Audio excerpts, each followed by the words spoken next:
Hello, Star Wars Galaxy of Heroes. This is players. This is Andy Ordo. Today I'm going to be doing my the top 10 tanks of the game, and I've kind of rated these based on how well they taunt, how well they take damage while taunting, and or their versatility of how useful they are with their kit towards a team. And sometimes these tanks do support more than taunt, but for the most part, they are taunting tanks. Outside of these 30 tanks in the game, there are three non-tanks that taunt. One of them being Chopper, one of them being Hoth Trooper, and then one of them, unfortunately, being BB-8. I really wish they changed that to where at least he can, throw a taunt on someone else on a droid team. Outside of that, I hate the BB-8 taunts, personally. So yeah, going over these, yes, I've decided to do another top 10 tanks. I wanted to revise mine. This one, there's only one slot. I will spoil it. There's one slot. There's two tied together, and you'll see the reason why I tied them together. Once you see the names, you'll understand. So, getting off to it, we'll start off with number 10. Number 10, the newest tank in the game, Night Sister Zombie. She isn't as durable as most tanks, per se. Oh, I don't have her worked on anyways. But she has a unique effect with her taunt. At the end of her turn, and at the start of each encounter, she gains taunt for one turn. So she taunts at the beginning, which she's the third, taunter that is able to taunt at the beginning. Auto taunt, or encounter taunt. I don't know what they would call it, but then Zombie gains taunt for one turn. When Night Sister Zombie is defeated while other Night Sister allies are active, she is revived with 100% turn meter, or 100% health, and 25% turn meter. This revive can't be prevented. Boom! Right off the bat, that is phenomenal. I think also, I personally will say there's one thing I would like to see changed on this, and that is when she's revived, it should also have taunt and tenacity up, just to make Night Sisters a little more. But at the same time, that'd be kind of annoying too. But for the most part, yes. Having Night Sister Zombie die and come back, die and come back, and die and come back, that really makes it very useful. And she's able to dispel herself, or, do 100% health steal. Another character that gives health steal. So yeah, Night Sister Zombie is really good, but only in the Night Sister, or at least a team with a Night Sister or a few Night Sisters in it. It makes her really good. Outside of that, she is just not worth having.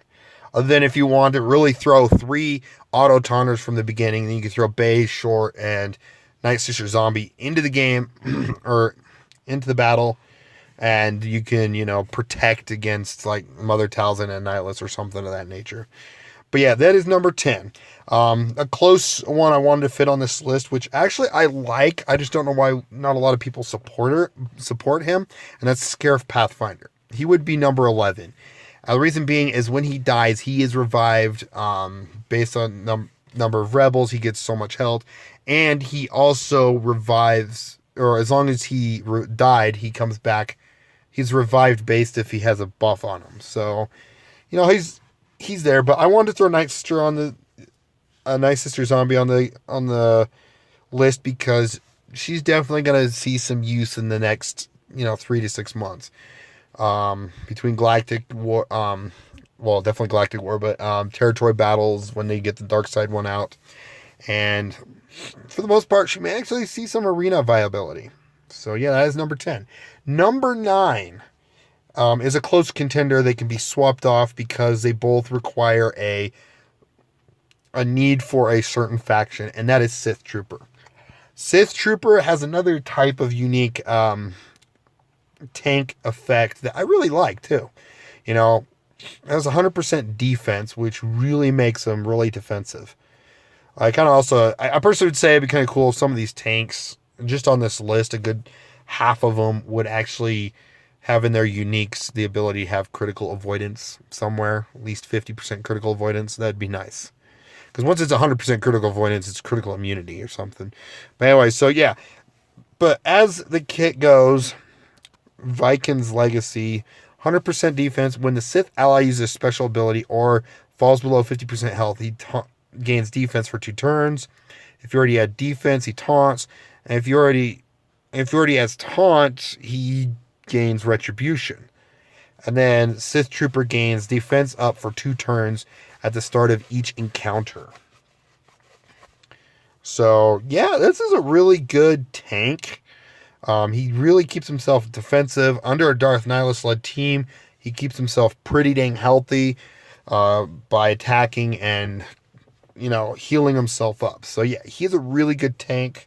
I will say I do need to work on him more between star rating and gear rating to make him more viable on my Sith tank or Sith team when I actually run through the Galactic War. So that actually, he revives better. Okay, he has protection, that's right. So yeah, that is Sith Trooper, and that is number 9. Number 8 is going to be, I have to actually change. This is the one character I have to swap over to. Chopper. I have to swap over to support. Chopper is the number 8 tank, mainly because, well, he's not really a tank, and he is a little squishier than most tanks, but it's because he also has a taunting effect. And it makes sense, because if you actually watch Star Wars Rebels, he does have that taunting feel where he rolls around all the time, and then and if he has something important, like all the stormtroopers start trying to target him, but they keep missing. And which makes sense with his evasion. I still wish they would add like critical immunity and defense up while he's taunting. That would be great. But other than that, he's a decent taunter. He helps on a Phoenix team along with Kanan. Kanan would probably hit number 12 because actually probably 13 because Royal Guard would be 12. Kanan would be 13 because of the fact that, he's best meant for a Phoenix team. Chopper is as well, but he also helps droids. And another unique thing about Chopper is there are some people, if you look him up, look up Indestructible or Invincible Chopper, and there's this one guy on YouTube that made it to where they had I think it was like a Commander Luke or a Akbar-led team with Commander Luke, General Kenobi, Chopper, and BB-8. And, Chopper and BB-8 do work really well together. Once BB-8 throws his combat analysis up, Chopper has 2 special abilities. He can taunt or he can dispel an enemy and stun a droid, which would inevitably make it to where he's actually supporting the all-around, decreasing the amount of what's it called? The Illuminated Destiny. Also, Reckless Fling also would only, on a lot of those teams, it would only target BB-8 because Reckless Fiend says a random Phoenix or droid ally. So BB-8 would always be getting a offense, defense, a speed up, and then it has a 60% chance to reduce a cooldown, which also makes another sense. And also another thing is when another thing that they actually recently added with Chopper, which helps with that team out, is Chopper has a 30% chance to assist when another Phoenix or droid ally uses an ability during their turn. This assist, so basically, if BB-8 uses any sort of ability, Illuminate Destiny, is that anyway? Yeah, it uses an ability, so you Illuminate Destiny, combat analysis, etc. He's gonna have a 30% chance to call Chopper in, which Chopper is again gonna also support BB-8, by giving him another buff and having a 60% chance to reduce another cooldown, which is really fantastic. So yeah, that is Chopper for you. He's a multi-purpose role tank, and he's starting to grow up there in use along with Ezra. Like probably outside of a Phoenix team, probably the 2 most useful characters on any team is Chopper and Ezra. Ezra number 1, and then Chopper number 2. And then there's some teams that actually use, Zeb. But yeah, this is Chopper. So number 3. Oh, I'm sorry, not number 3. Wow. Number 7, I gotta go back to tanks, is one of my favorites when they brought it out, is Sun Fac. Very healthy tank. He he counterattacks. What's also nice is he also dispels. So when he counterattacks, he dispels the enemy. He heals off a debuffing. He taunts, and he also he has a lot of like healing with his 2 attacks, and then he taunts, and then he has his counter, and also when he attacks outside of his turn, he deals 15% more damage and inflicts critical chance down. So he's a very versatile tank. So yeah, that's Sun Fac. I know some of these are a little longer than most. And then the next one is none other than another Separatist buddy, is B2 Super Battle Droid. Number 6 is B2. B2 has a unique kit. He doesn't taunt, unfortunately, but he has a unique kit where he's a survivable tank, which is kind of weird for a tank, but hey, it works. Where he has a chance to gain 100% turn meter when an ally is attacked, and he has mow down, which is probably one of the best dispelling effects.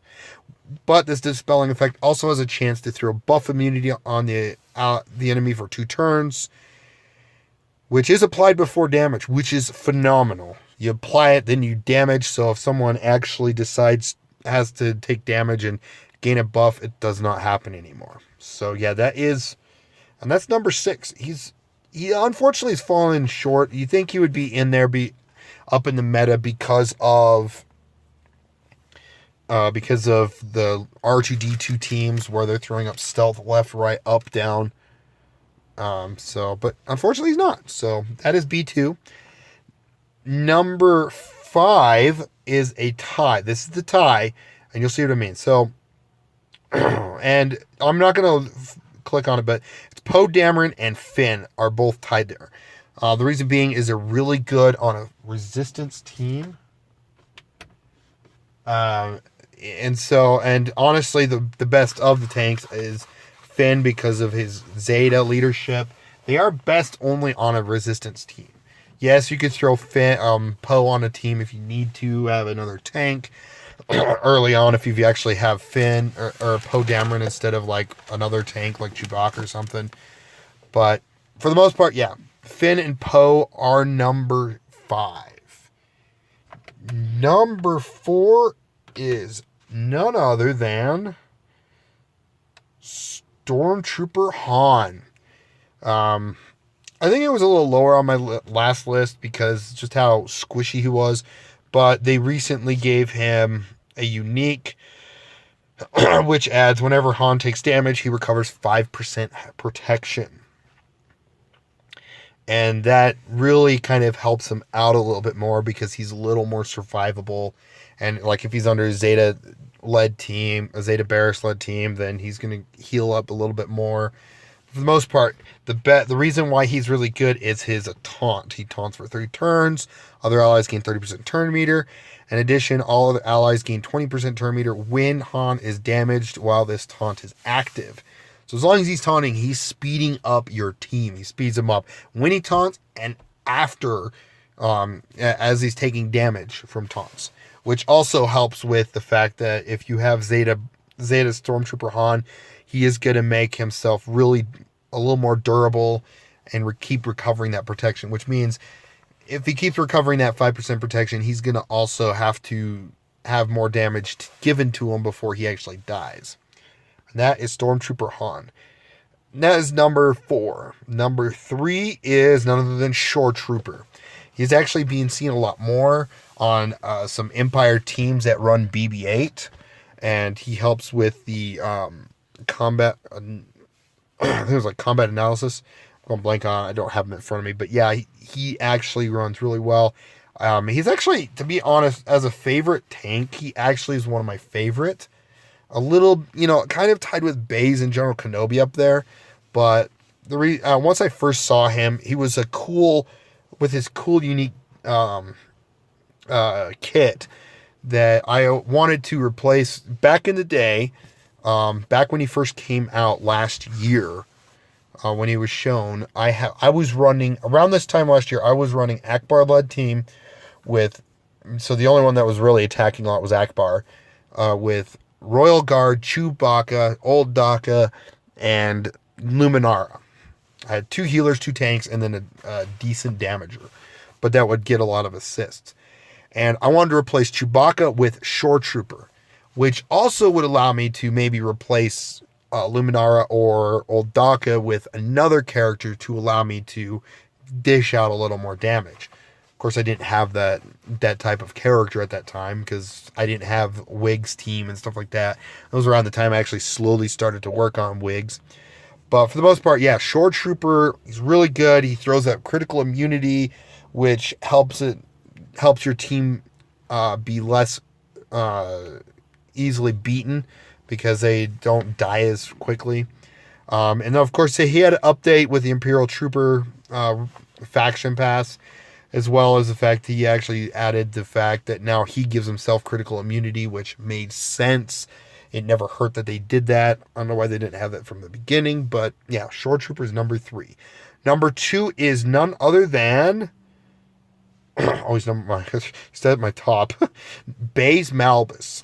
He is probably the best tank to have in the game. If you can start farming him using crystals, do it. 3-star Baze Malbus is still very viable at a high gear rating. Get Baze Malbus. He is the best, one of the best tanks ever. He has 2 dispelling effects, Unload and Fierce Reprisal. He taunts a bunch whenever an enemy is defeated, whenever Chirrut Imwe falls below health, or 100% health, and when he starts the combat, excuse me, when he starts the battle, he has taunt. So he's taunting quite a bit. His unload is an AoE, so he has an AoE. He's a really durable tank. Like, this is where he's at on my setup so far. So far, it's a total of 90,000 between health and protection. Granted, once I gear him up to gear 11, that's going to change. Also, once I also star him up, that's going to inevitably change even more. So, Baze Malbus. And number 1, you probably all know, it's probably easily to guess, General Kenobi. General Kenobi was originally on my last list, tied with Baze Malbus, but a lot of times Baze Malbus is best, 100% the best with Chirrut Imwe. Without Chirrut Imwe, Baze is still a decent tank because he dispels, he taunts pretty as often, but he doesn't taunt as much as General Kenobi. General Kenobi cleanses the team. He taunts. And if he's on a Jedi team with Zeta Barris, he's able to do a lot of damage with his leadership, where Zeta Barris heals and everyone else attacks. But yeah, this General Kenobi is by far the number 1 tank in the game. If you have a guild that's working on heroic, get it. And in Galactic, I know he's only gear 8 and 5-star, but I've been having fun with this character in Galactic War, like the easier missions. Obviously, the harder missions, he dies really quick. But like the easier missions, like the first 5 missions, I could go through with Ham, Luminara, Ezra, Qui-Gon Jinn, and Zeta Barris that I have. And, it's fun to just sit there and, I'm going to heal. I don't need to heal, but I'm going to heal anyways. Everyone swarms one character. It's fun. But yeah, that is my top 10 tanks. I want to do a video on this, just to show out the tanks.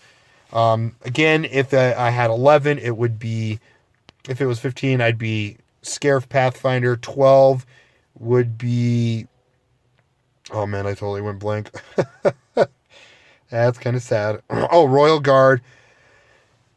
13 would be Kanan Jarrus. 14 would be K2SO. And 15 would be Chewbacca. Mainly because he heals himself as a tank. So, but yeah, that is the top 10 tanks of my of Star Wars Galaxy of Heroes. If you like the video, please like, comment, subscribe. I appreciate you guys watching the video, especially to the end. And again, thanks for watching. Have a wonderful day.